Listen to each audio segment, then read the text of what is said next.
Last week we saw where Jesus had returned from Jerusalem to Cana in Galilee.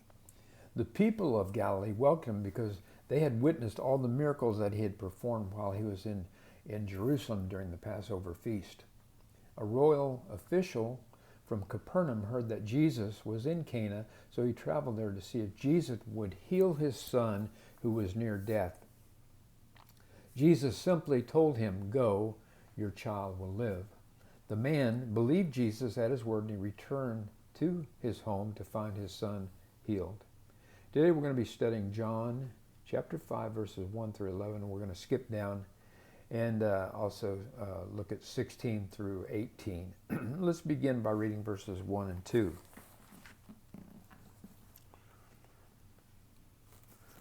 Sometime later, Jesus went up to Jerusalem for one of the Jewish festivals. Now there is in Jerusalem, near the sheep gate, a pool which is in Aramaic called Bethesda, and which is surrounded by 5 covered colonnades. We don't know what festival this was. Jewish men were required to attend 3 festivals each year: the Feast of Unleavened Bread, or better known as Passover, the Feast of Weeks, also known as Pentecost, and the Feast of Tabernacles. The Passover feast, of course, was a celebration of the Jewish people's freedom from Egypt. Pentecost was a celebration of the wheat harvest, and the Feast of Tabernacles commemorated 2 events: the pilgrim from Egypt to the Promised Land and the fruitfulness of the Promised Land. It would have been one of those festivals that Jesus would have attended. John could have simply told us that there's a pool in Jerusalem, but instead he provides us with much detail about where this pool is located, its name, and it's surrounded by 5 covered colonnades. It's interesting to note that this detail allowed archaeologists in 2005 to excavate this site, and it found it existed just as John had described. Let's continue reading verses 3 through 6. There's a great number of disabled people who used to lie, the blind, the lame, the paralyzed. One of them had been an invalid for 38 years. When Jesus saw him lying there and learned that he had been there in this condition for a long time, he asked him, "Do you want to get well?" Surely this was a pitiful sight to see. A multitude of disabled people sitting and laying around hoping for a miracle, hoping to be healed.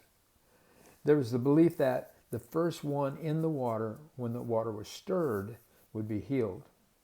Whether this was superstition or truly a miracle from God is unknown. Nevertheless, many believed this to be the case. There were many surrounding the pool who needed healing.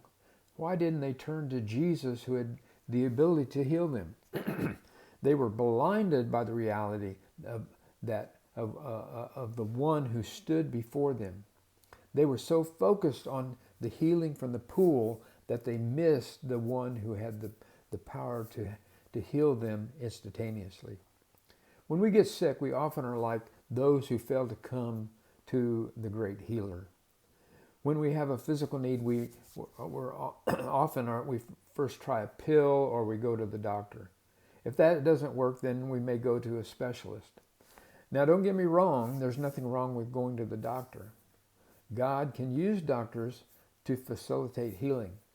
But we need to be reminded that the actual healing actually comes from God. When faced with a physical need, our first response should be to go to God. Ask God for healing, and then, if necessary, seek out medical help. There are examples in the Bible where medicine is encouraged. One example was Paul. He encouraged Timothy. He said, "Stop drinking only water and use a little wine because of your stomach and your frequent illnesses." We also need to be reminded that The writer of Luke and Acts was a physician. God many times does work through medicine and doctors to bring about healing. But let's first turn to God and be mindful that our actual healing comes from God. One other thing we can we can glean from this verse is that God sometimes chooses not to heal. In this particular case, there was disabled people that were not looking to Jesus for healing. However, many times Christians look to Jesus for healing, but the healing does not come. Paul prayed 3 times for healing, but God told him, "My grace is sufficient for you. My power is made perfect in weakness." So, like Paul, we must realize that sometimes God has reasons for us for not to heal us. There are some churches that teach that it's God's will for you to be healed, and all you have to do is claim it, and it will be so.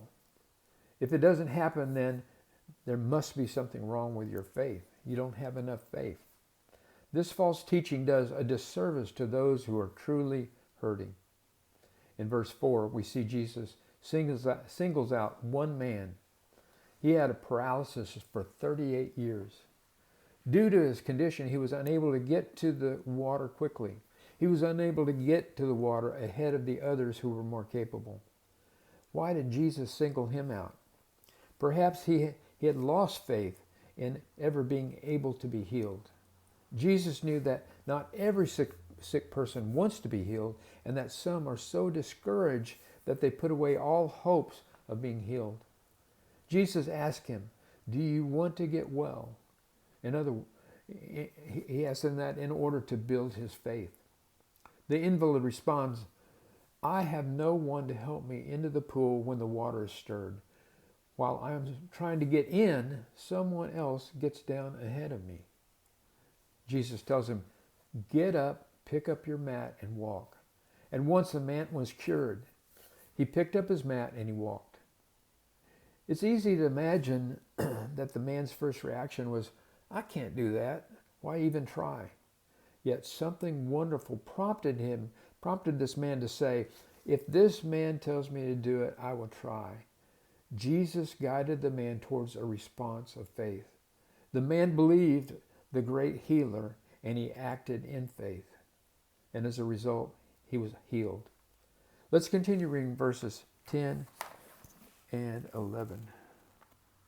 Actually, the last part of verse 9.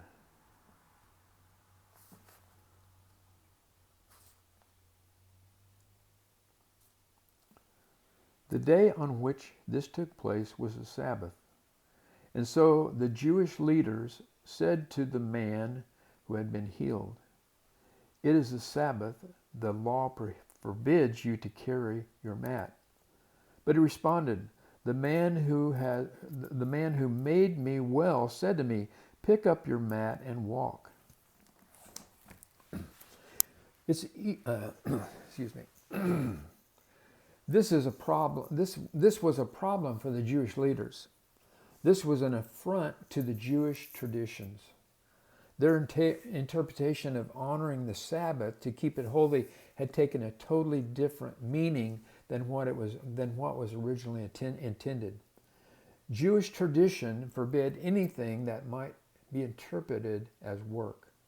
So extreme was the tradition that on the Sabbath, Jews were forbidden from carrying a needle pinned into their clothing. This tradition continues even today. For example, in 1991, there was a news release that reported Jewish tenants let 3 apartment buildings burn to the ground while they asked a rabbi whether a telephone call to the fire department on the Sabbath would violate Jewish law. Observant Jews are forbidden to use the phone on the Sabbath because doing so would be considered a form of work. In the half hour it took the rabbi to decide, yes, the fire had spread to 2 neighboring apartments. This disabled man carrying his mat was strictly forbidden by the Jewish tradition. Not only that, but Jesus healed on the Sabbath, which would also be considered work. Jesus, on more than one occasion, clashed with the Jewish traditions by performing miracles on the Sabbath. Jesus performed good deeds on the Sabbath. Doing that did not break the commandment to honor the Sabbath. However, for the Jewish leaders, it was an affront to their burdensome, man-made Jewish traditions. On one occasion, Jesus challenged the Jewish leaders' traditions. When accused of breaking the Sabbath, Jesus told him, "The Sabbath was made for man, not the man for the Sabbath." The Sabbath was not to be a burden, which is what the Jews had made it. Rather, it was designed for the benefit of man, a day of rest, a day of reflection. Let's finish and read verses 16 through 18. So because Jesus was doing these things on the Sabbath, the Jewish leaders began to persecute him. In his defense, Jesus said to them, "My Father is always at his work, not to this very day, and I too am working." For this reason, they tried all the more to kill him. Not only was he breaking the Sabbath, but he was even calling God his own Father, making himself equal with God. The Jews were less concerned about the welfare of this man who had been an invalid for 38 years. They were more concerned with the healing that had taken place on the Sabbath, and it had broken their precious traditions. They were more concerned with their ritual than mercy and love for others. They had the appearance of being righteous, but the reality was that they were only righteous in their own eyes. They in reality were not honoring the Sabbath. Rather, they were dishonoring it with their burdensome demands.